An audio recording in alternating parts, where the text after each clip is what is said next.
చేయలేవు. అమ్మకి కృతజ్ఞత, అమ్మకి థ్యాంక్స్ చెప్పడం అన్నది సాధ్యం కాదు లోకంలో.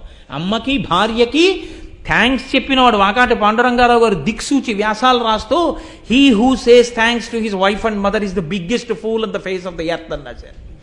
భార్యకి తల్లికి థ్యాంక్స్ చెప్పిన వాడంతటి మూర్ఖుడు ప్రపంచంలో ఇంకోటి లేడు.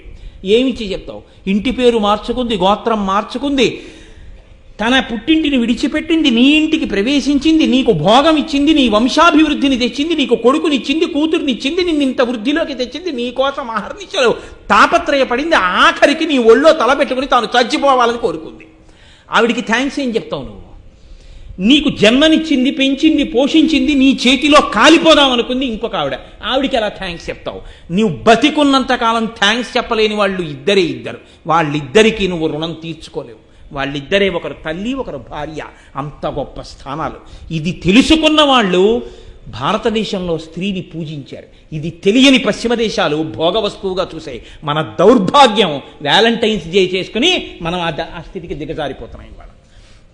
అది మన సంస్కృతి కాదు. మన్ని చూసి వాళ్ళు నేర్చుకున్నారు. ఇవాళ మన దౌర్భాగ్యం వాళ్ళని చూసి మనం నేర్చుకుంటున్నాం.